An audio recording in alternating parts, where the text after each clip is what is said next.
My light system doesn't work anymore. I used to have like the lights to give a backdrop color to everything.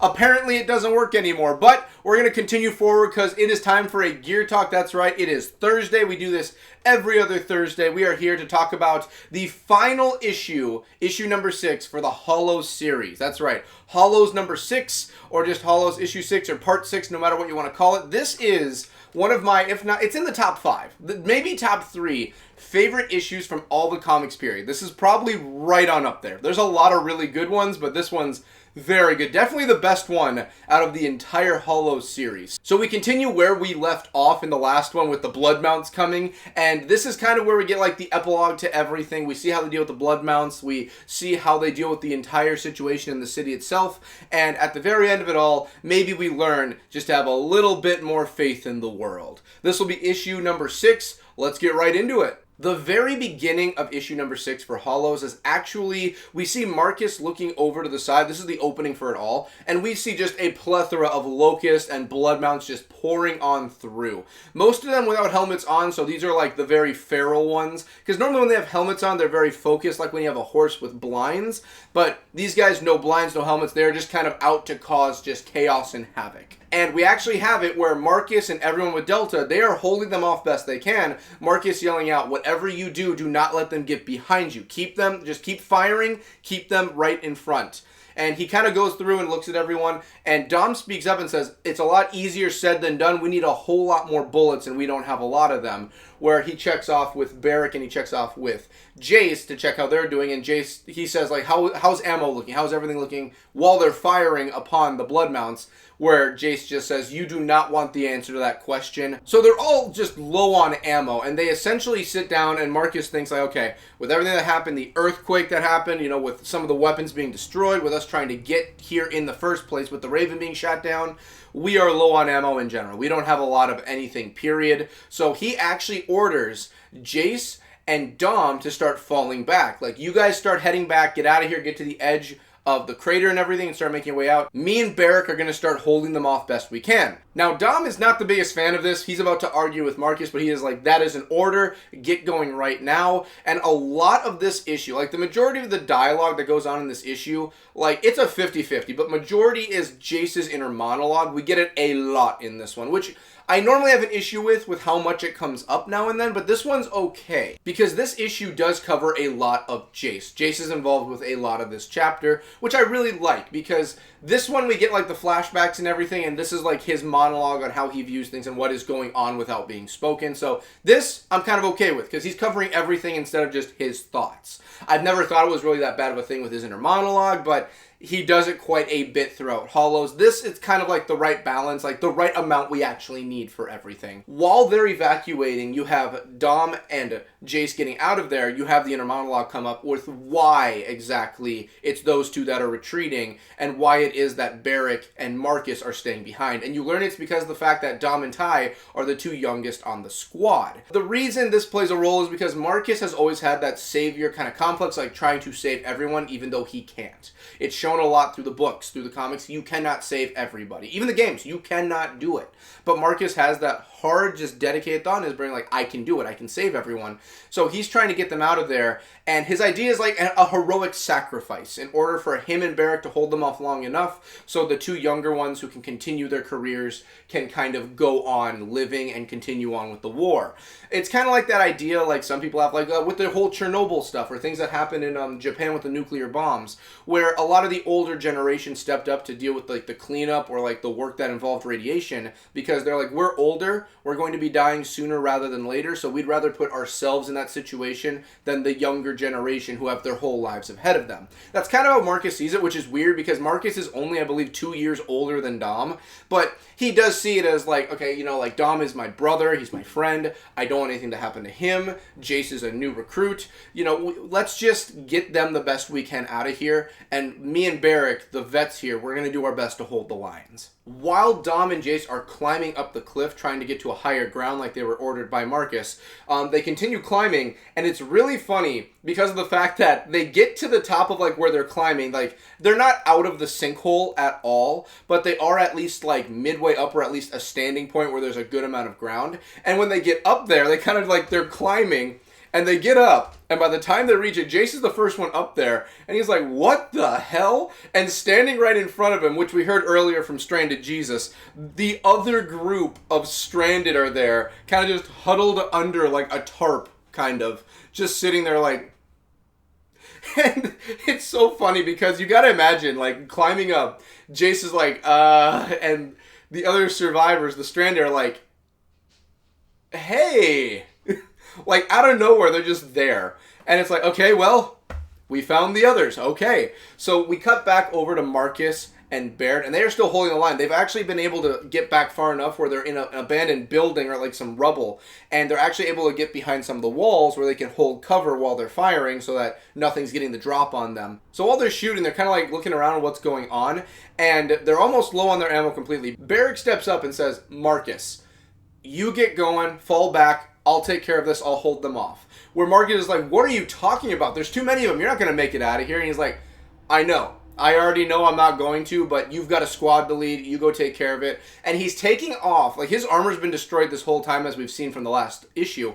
So he's taking off the last of his armor that's just beaten up and destroyed. His face is just beaten. And he's taking it all off. He's like, besides, I already smoked the last one in the pack. So... basically, Barrick is going to be the one to make the sacrifice. Like we said earlier with the younger generation and everything, Barrick is very well aware of everything here. Marcus is the only one in the group right now that knows about his rust lung at the moment. He's like, I'm going to die anyway. He doesn't go into any of this, but it's very easily to tell that he's like, I'm going to die anyway. I've got rust lung. I'd rather go out swinging and give you guys a chance to live than die of basically lung cancer. He's just getting ready to go in and just start swinging. Like, there is no ammo left for Barrick at this point. He is literally going to go in and start throwing fists like it's nothing. So we cut to the next page, back over to Dom and Jace, where they are now talking to the Stranded. And they say, what the heck are you guys even doing here right now? And a very obvious answer they give, we're trying to survive. That's about all you can do. And... to be fair, very fair point. I mean, if you were to go down in a sinkhole, chances are you're going to find a way to live. So that's what happens. They learn that they are like the other survivors that are in the city, the other Stranded. And this is where Dom is like, we actually do have a helo coming in. We have a Raven coming in to get everyone out, and a medical one too. Where the Stranded don't say no to that. These are like very peaceful Stranded. They're not the kind that are angry at the cog or anything. They really are like the people over in the town of Frugaragabugan. They're just trying to survive, really. They don't really care about sides. Like, we're just trying to live. That's about it. So when they're offered that, literally like the leader-esque character, I'm guessing he's the leader, is like, much obliged, thank you for that. They're easily like, yeah, we're going to take you up on that. We want to get out of here. We don't like it here. Please take us away. So I guess they're going to leave to Jacinto and become civilians with the cog. I guess they're giving up Stranded. That's my assumption. Like, they don't bat an eye or argue or anything. They're like, yep, we'll go. We'll go with you. That's cool. Jace then comes up and he's like, by the way, do any of you know of a girl named Lily? And they're like, Lily? You mean like, and I have their names right here, actually. I had to pull it up. So the name of the parents are Blake and Emma. So Jace is asking, like, do you know of a girl named Lily? Like, her parents came here, but there haven't been any word. And they say, oh, you mean Blake and Emma? Yeah, we know about Blake and Emma. And he's like, oh, you do? What's happened? Where the Stranded leader is just like, do you want the bad news or the worse news? Which would you prefer? We now return back over to Marcus and Barrick, where my favorite part in like the entire, like my favorite, you get an entire sheet. The entire page is just this one coming up. And it is my favorite one. Like, whenever I talk about Barrick, it is always this scene, this page, this everything that I mention. Because this is like, I don't do a lot of power scalings. I like to do it like for fun with like tier lists, just for fun. This is what puts Barrick above so many characters when it comes to like strength and the actual like limits that rust lung can put your body up to. Like, it is nuts. So he's looking at Marcus throwing fists with locusts. Like, he is literally going fisticuffs like, Marcus, go now, get out of here, I got this, run. But Marcus does decide to go. And you cut to the next page, and this is by far like masculinity at its highest level. There is Barrick, barehanded, by the way. Remember, he's fighting fisticuffs. You have ripped in half locusts. He's holding one half of a locust, and they're two different locusts. This is not the same locust. One half right here, like by the scrub, like not even scrub, like by the armor, by the neck, right here. The other is hoisted right above his head, just ripped in half, blood spewing everywhere, standing over the body of a blood mount while he is getting shot in the back, and you see he's getting shot in the side right here.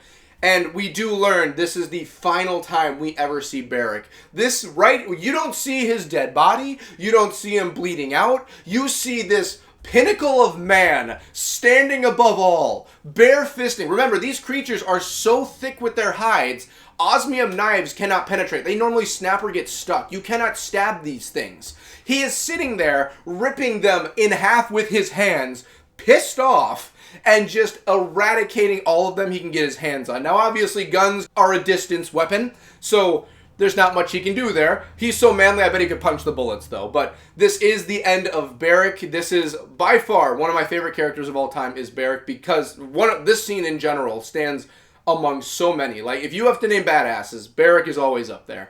So, rest in peace, Barrick. I loved you in Shadow of Ram. I loved you in Hollows. I love you in everything I see you, and he's one of my favorites. He's not the favorite. There's some characters that I like above him, but there's not many that come close to him. Like, he's up there. So this is where Barrick calls it quits. He's done. He's like, okay, I'm taking the eternal dirt nap.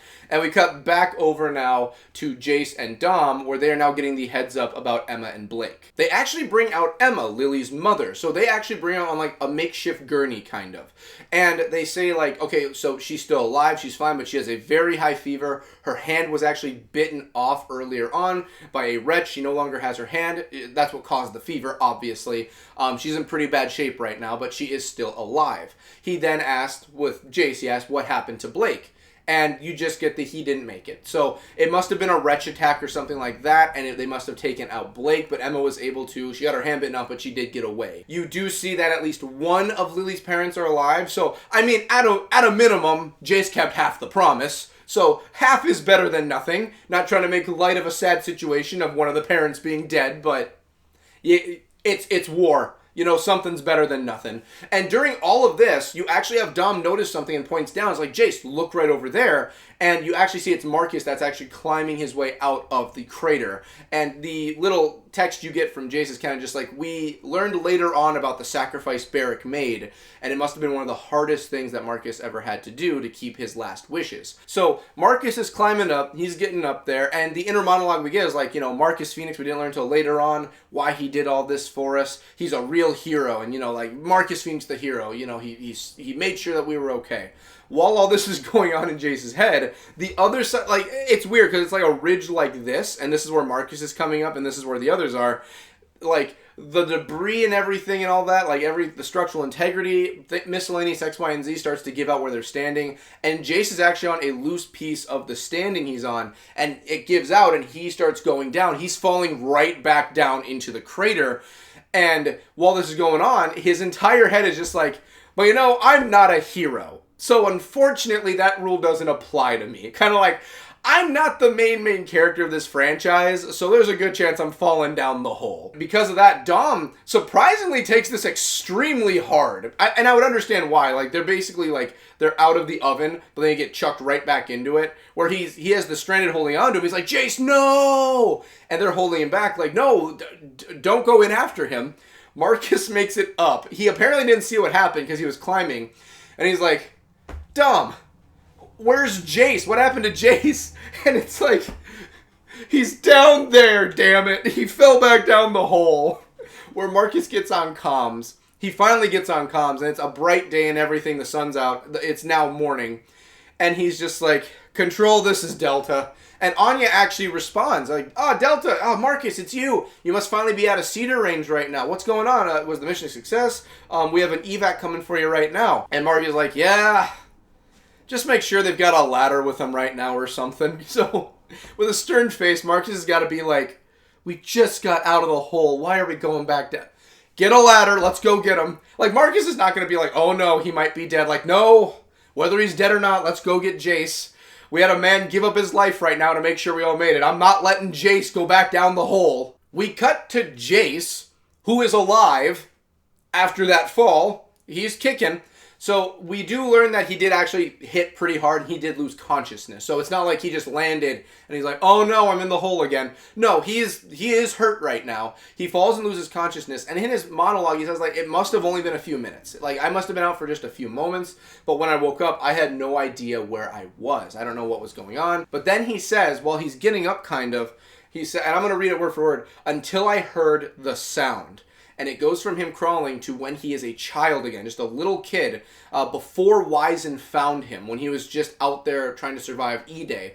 And he says, then I knew exactly where I was. We cut back to the current page where we have a big old Mamma Jamma berserker walking out. And he says, I was in some seriously deep shit. Cutting now to Marcus and Dom, the squads just keep... Dom is just with everyone in this chapter, except for, like, Barrick, who stays behind. But he's just... Like, everyone makes it up the hole, goes down the hole. He's just with everybody. He's with Marcus now, where the helicopters have now made it in. The Ravens are inbound and there. Their evac is ready to go. You have the group of, like, the stranded that are there. You have Lily's mom, Emma, who's just, like, on the ground on the gurney. And Dom is there on the other side of, like, this chasm where things must have broke. And he asked Marcus, like, okay, well, I guess we're heading out now. I'm going to head out here with the stranded. Like, what exactly are we going to do? We can't just leave Jace down there. And that's when you see the Raven go by with the ladder Marcus was hoping for. And he says, who said anything about leaving Jace down there? We now cut back down to Jace.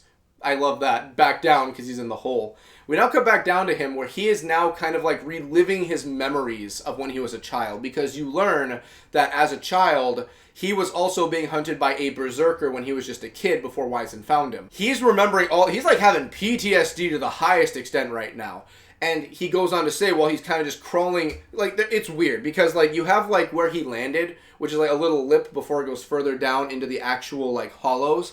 And that's where he lands, and there's, like, where the berserker comes in, it's, like, a little cave attached to it. And there's, like, a lip on the lip where, like, you can kind of, like, crouch onto. So while he's injured, he crawls his way over to there where he can kind of make his way down so he's out of any form of, like, sight or anything, which doesn't really matter because the berserkers can't see that much in the first place. But he even says here, like, she might have been there, and she can't see me, and I can't see her at the moment, but I knew for a fact she could smell me, which is one of the more dangerous things about the berserkers is the fact that they do have all their other senses heightened. So when it comes to hearing, smelling, they are very adept at that. Their blindness was just a boon for everything else. And we do see in 3 kind of when you play like, you play online with the berserker, like it's not like they're fully blind. They do have some form of vision. They just cannot see everything. Like their vision is very horrible, but they can make out like, oh, they touch this, they look close, put on like some readers or something like, oh, it's a rock in front of me. It's a rock. That's what it is. Okay, well, let's put that back in the pocket.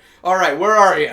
That's kind of what it is. So he gets on the lip trying to, like, get out of at least any form of, like, range where it could grab him. He figures if he's down on this lip at least, it's not going to be, like, exactly right below me, about 3 feet this way, over 7 inches to the left. There we go, I got him. He figures, like, if it can smell me, but it's not going to know my exact location, at least. While Jace is down here, he's kind of trying to shimmy his way around, like, this little lip, trying to make his way around.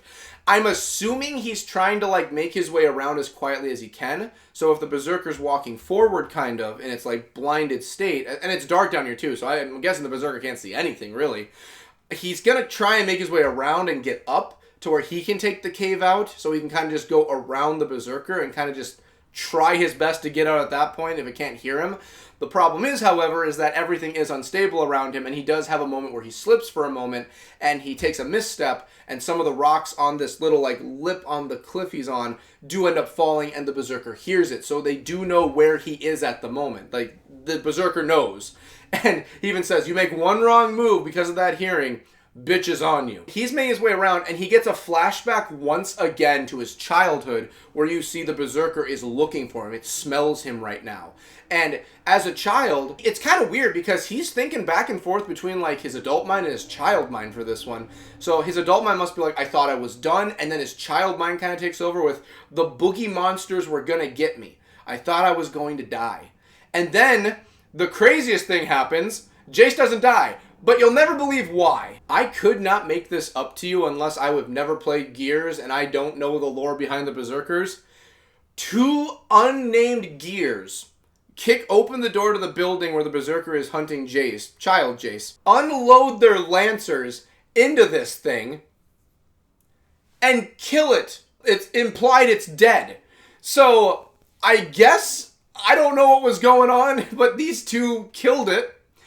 For anyone who doesn't know, a berserker, one of the big things about berserker is that their skin, their hide and everything is so thick bullets just bounce off of them. You're not supposed to harm it at all. But they did. I don't know, maybe the building was really, really warm. Maybe it walked through a fire. I don't know. But these two killed it and killed the locusts that were with it and saved Jace, and that's when Wyzen found him. So I want to do a video on these two and just like hypothesis on it. Just like, who are these two? Because apparently they can kill a berserker on their own. 2 versus 1 a berserker and they win. Who knows? I don't. We do see that he's just like, sometimes life has another plan for you or something. And we see that Marcus is coming down on the ladder from the Raven. So I'm under the very strong impression that at this moment, that berserker probably hears the Raven that is coming down. That is not a long ladder. You're not going to make it that far down. At the time, Marcus is like, come on, Jace, jump. Come on. And Jace the entire time is thinking like, I've got one chance. If I don't do this, I'm dead. If I miss, I'm dead. If the berserker gets me, I'm dead. I have to do it. The only thing you think is like, don't F this up. Don't F this up. I have to do it. I have to get out of here. And during all of this, he's obviously shuffling to get ready to jump. And with the Raven and everything, the berserker's hearing all of this. And it knows where he is. So it's actually making a run to him right now. It's just full on booking it to him. And it actually reaches, it's throwing like a fist at first, it looks like. It looks like it's running like this. And then it winds up and it throws out like a claw. Like its hand, it's basically a claw. This thing doesn't even have like a hand. Out like this, trying to catch Jace. It misses. Jace actually does make it out of here. And you see that because it's blind and it's so dark in here, when it goes forward to grab him, it flies forward and starts going down the hole. And this is a very, very deep hole. I like how the panel does it because it shows it like for the 3 panels, its body getting darker and like smaller, more darkness until I'm assuming it hits the ground. One weakness that berserkers do have, however, is that if they get hit with enough like blunt force trauma, that can actually kill a berserker. For instance, like in the first game, you have them where if you're able to maneuver around them and take off the train, like that part of the train, and you just let it go and it crashes, you do see that the berserkers do die on there. It's not like they just like get up and keep chasing. No, they do die. So enough blunt force trauma can actually kill a berserker. I'm going to take a good guess and say falling from this depth all the way down into the hollows, just straight on velocity taking over, this thing will probably die. If not, very serious injury, but they do make it out alive, and they are able to get Jace up out of the hole. The evac then makes their way. They're heading towards Jacinto, and we cut directly into Jacinto. We don't get anything involving like them talking to each other about stuff, talking about Barrick. I'm assuming they do it, but we don't see any of it. It cuts exactly into Jacinto, and we're actually at the orphanage with Wyzen and all the kids, and Jace is there now. And Jace has decided that he's actually going to sit down and talk to the children. For anyone who didn't wasn't here for the discussions or didn't read the original Hollows for I believe it was part 2. For that one, Jace originally went back to Wyzen's place to visit and say hello to Dr. Wyzen because it's like his surrogate father figure. And he was in more of a depression. He had a loss of faith, which is a big thing for Jace's character in Hollows, and they touch on it a little bit more in the series. But his big thing is faith. He didn't have any form of faith, which he kind of regains now. And he goes back, and when he first went there, he's like, I don't want to talk to the kids. I'm sorry, I don't want to see any of them. I just came to say hello. But now he's trying to be more like positive, more believing that there's going to be a tomorrow. And he wants to talk to the kids, see the kids. He's with them, and he's thinking to himself, just like, that was the thing about Dr. Wyzen. He was always talking about, don't give up, keep striving, stay in the light. Always, positive. Don't get beaten down by this world. Which Jace, again, at the beginning of this story, aside from anytime he was in battle, when he was out in civilian situations, it really was he was beaten down. We see it later on in the Quickening, which is Ty's story before the events of the Hollow. We see that he was in that situation, just beaten down. Whenever there wasn't a time where he was shooting guns and fighting locusts, he really was just beaten down in life. As of the Hollows, he is now he's trying at least. He's trying to at least have faith, have perspective on something coming up in the future. We then actually leave the orphanage and we see how he's dealing with the rest of the squad, Marcus and Dom, outside of just combat situations. He actually talks to Dom and he learns here about Maria. So a continuity thing is that by this point, Jace has already been enlisted. If we're going by the original events, which I did a video talking about his canonical timeline, he should have already been fighting alongside Dom and everybody for like the past 3 years. He should have already been there. Or at least 2 years, roughly around like, I believe it was, let's see here, it was 10 AE, so he would have been fighting with them for like 4 years. But by the comic standards, this is the first time he learns about Maria. I'm going to assume... Give him a mulligan, why not? We're talking about the comic, we're not talking about continuity here. So he learns about Maria for the first time. And he's like, 10 years you have been looking for her. You've been looking for 10 years for Maria. And he's like, yep, been just going out and doing it. And, they're talking back and forth about this. Like, oh, I wish you the best. I hope you find her. And he's like, that's all you can do is just hope she's still around. Again, like, the hope portion comes up. And you see him walk away, and we now cut over to him and Marcus together, Jace and Marcus, where he's basically talking to him about everything and talking about how, like, Lily's doing and Lily's mother, Emma. And Marcus tells him, like, Jace, like, and we get a lot out of Marcus in this one, actually. Like, normally Marcus is, like, a one-sentence kind of guy if he's not barking orders. And he's sitting there just like, look, I hear you, man. Like, you made the right call back there. You saved Lily. You saved her mother.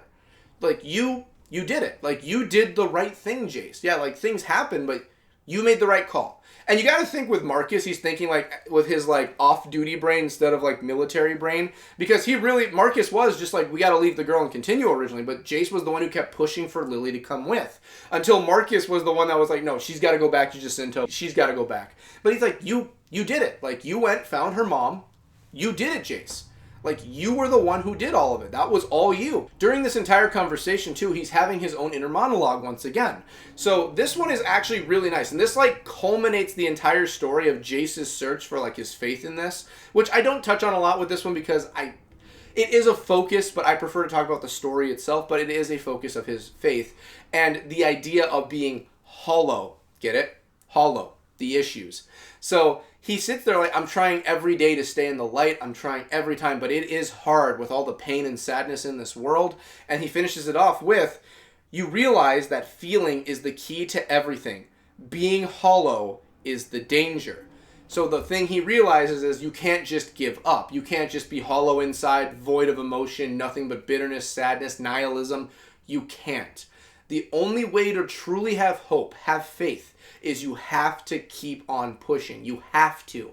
The moment you become hollow is when everything starts going downhill. That is when things get bad. You can be beaten down, but as long as you can stand up, that's what matters. The moment you're beaten down and you won't get up, that is when everything starts going bad. And really, that's a life lesson. Like, I'll give it to him, though. Like, I will say this. Like, as much as I wasn't the biggest fan of his monologues in here or his inner thoughts, the ending of issue 6 really culminates everything really well with Jace. Because, again, I give him flack a lot, but he's the main character of these comics, I don't want to sit here and just keep beating him down like, oh, we got to hear from Jace again. No. He was meant to be the one we follow. We were meant to follow Jace with his journeys with Delta. That's what originally Hollows was all about when the comics came out. When we get to Baron, we cover a lot of Jason Baron. Like, not as much as this, but we do follow him a lot.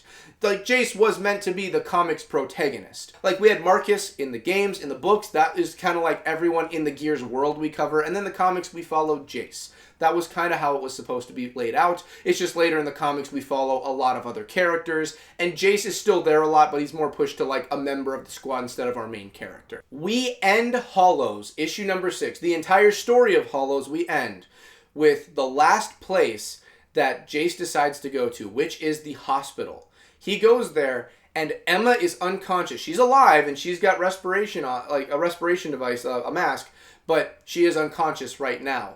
And we see him there with a Lily, and it's looking like he's praying, kind of, with his hands like this.